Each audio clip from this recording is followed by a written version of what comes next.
네, 여러분 안녕하십니까? 명지대학교 이영곤 교수입니다. 경제신문 아주 쉽게 읽을 수 있도록 경제 용어를 해설해 드리는 시간입니다. 이 경제 용어를 좀 아시게 되면은 경제신문하고 가까워질 수 있는 가능성이 아주 높죠. 사실은 제가 인생에서 성공하고 경제적으로 풍요로운 미래를 준비하려면은 경제 흐름을 반드시 알도록 해라. 또 직장 생활하는 사람들은요, 나중에 CEO가 되려면은요, right and quick decision, 바르고 빠른 의사결정을 하기 위해서는 경제 흐름을 누구보다도 잘 이해해야 된다.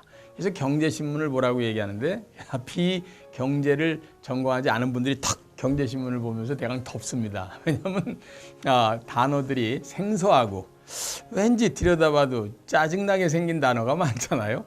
그래서 제가 편안하게 지금 설명을 해드리려고 애를 쓰는 겁니다. 오늘은요, 경기 순환에 대한 얘기를 좀 말씀을 드리면은 여러분들께서 그래서 경기가 지금 어디쯤 와 있구나. 그러면 다음 단계는 어딘지, 그 다음에 이런 그 순환이라는 게 왜 일어나는가, 그리고 그거를 준비하기 위해서 어떤 정책들이 왜 실행되는가 하는 것들에 대한 연결고리를 조금 더 쉽게 가까이서 보실 수 있게끔 설명을 해드릴까 합니다. 우선 경기 순환이라는 것은 비즈니스 사이클이라고 얘기하는데요. 비즈니스에는 사이클이 있습니다. 이건 반드시 사이클이 있는데요. 제일 먼저 경기가 좋은 것부터 얘기를 시작하겠습니다. 호황이라는 게 있잖아요. 이때만 되면 너무 좋죠. 모든 게 다 그냥 풍요롭고 그냥 돈도 많이 들어오고 살 것도 많고. 그런데 이런 호황이라는 게 계속 갈 수 있습니까? 절대로 안 됩니다. 청춘이 아무리 좋더라도 시간이 지나면 노쇠해지잖아요. 이때 호황을 경기의 네 순환 과정 중에 붐이라고 얘기합니다. 여러분들 붐밍, 굉장히 붐이 좋다, 붐을 일으킨다 할 때 그 붐이라는 단어가 바로 호황이라는 단어다, 이렇게 생각을 하면 됩니다.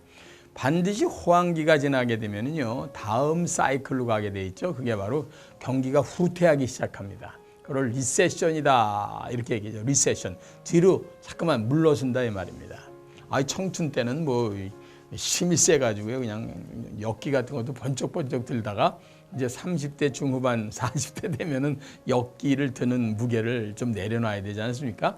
그렇게 밑으로 가라앉는 걸 리세션이다, 이렇게 얘기합니다.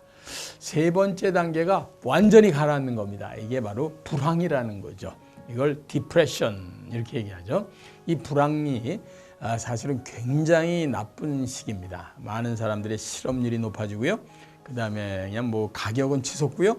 어디 가서 물건을 살려고 그러면 그냥 과거에 돈을 벌기가 어려워서 말이죠. 근데 돈을 벌었다 하더라도 그냥 물가 상승이 높아가지고 가만히로 싸들고 가야 쌀 한 대박 얻어온다든가 이 정도로 해서 나쁘고요. 가장 전 세계에서 큰 불황이 있었던 게 1930년도에 미국의 대공황이라는 겁니다. 엄청났었죠. 정말 10사람 중에 7사람이 놓을 정도였으니까 그건 대단하죠. 이런 최고의 불황을 영어로 디프레션이다, 완전히 꺼져 있다, 이런 뜻이죠. 그런데 참 세상이라는 건 묘하죠. 그렇게 디프레션만 계속 있으면 아마 지구가 멸망을 할 텐데 여러 가지 그거를 되살리는 노력에 의해서 다시 회복기로 가기 시작합니다. 이렇게 회복을 영어로다 리카버리 한다, 이렇게 얘기해서 리카버리라고 얘기합니다. 따라서 회복을 해서 다시 한번 잘 이 자식을 열심히 경기를 잘 추스리게 되면 또다시 호황기로다 갈 가능성이 높아지죠. 근데 호황기는 한참 가다가 반드시 다시 후퇴하게 되고 불황기를 거쳐들고 다시 회복기를 거쳐서 또다시 호황기로 가는, 이렇게 비즈니스 서클은 일단 4단계로 크게 나눠서 돌기 시작합니다. 이렇게 경기가 순환하는 것을 전문 용어로 경기 순환설이다, 이렇게 얘기하는데, 단기적으로는 6개월에 한 번씩 돈다는 설도 있고요. 중기적으로는 2년에서 5년에 한 번씩 순환이 된다는 설도 있습니다만은, 일반적으로 가장 많은 사람들한테 장기적인 순환설도 굉장히 어필을 하죠. 콘트라티예프라는 사람이 있는데 이건 아주 유명한 소련 계통의 학자입니다. 그런데 이 사람은 50년 주기설을 얘기했습니다. 왜냐하면 기술 혁신이 50년에 한 번씩 있으면서 엄청난 지구의 변화를 가져오더라. 그래서 경기 순환은 잔잔한 파도가 있지만 큰 걸로 움직이는 건 약 50년에 한 번씩 주기가 한다. 하는 걸 콘트라티에프의 장기 주기설이다 이렇게 얘기하고요. 거기에 비해서는 좀 짧지만 쿠즈네프라는 사람이 있는데 이 사람은 인구들이 증가하고 감소에 맞들어서 약 20년에 한 번 정도는 반드시 이렇게 4개의 경기 순환 사이클을 그리더라 하는 것들로 주장을 하고 있습니다. 어떤 것이 더 정확히 맞느냐 하는 거에 대한 거는 때와 장소에 따라서 지금 과거에 수백 년 동안 여러 가지 케이스가 있어서 딱 들어맞는 건 없지만 분명한 거 하나는 짧든 길든 간에 반드시 호황과 후퇴와 불황과 회복 이거를 계속해서 전 세계 경제 사이클은 돌더라는 겁니다.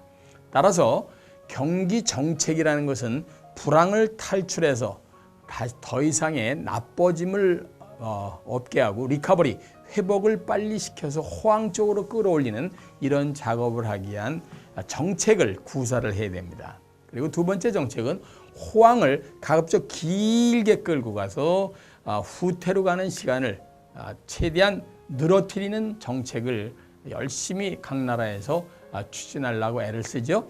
이럴 때 경기 사이클을 조정하려고 애를 써서 내놓는 정책을 우리는 경기 정책이다 이렇게 이해를 하시면 될 겁니다. 따라서 지금 우리나라의 경제가 이런 상황이다. 경기가 이렇다면 이거를 좀 더 다음 단계로 끌어당기기 위해서는 어떤 경기 정책을 내놓을 것이냐 하는 거에 따라서 무슨 4대강 무슨 사업도 벌리게 되고 어떤 데는 미국 같은 데서는 뭐 여러분 잘 아시는 후보댐 건설이라든가 이런 걸 통해서 전체 노동력을 동원시켜 가지고 미국 경제를 한번 다시 끌어올리려는 노력을 했던 적이 바로 이런 경기 정책은 경기 순환의 다음 사이클로 가려고 하는 애를 쓰는 정부의 모습이다. 이렇게 이해를 하시면 될 것 같습니다.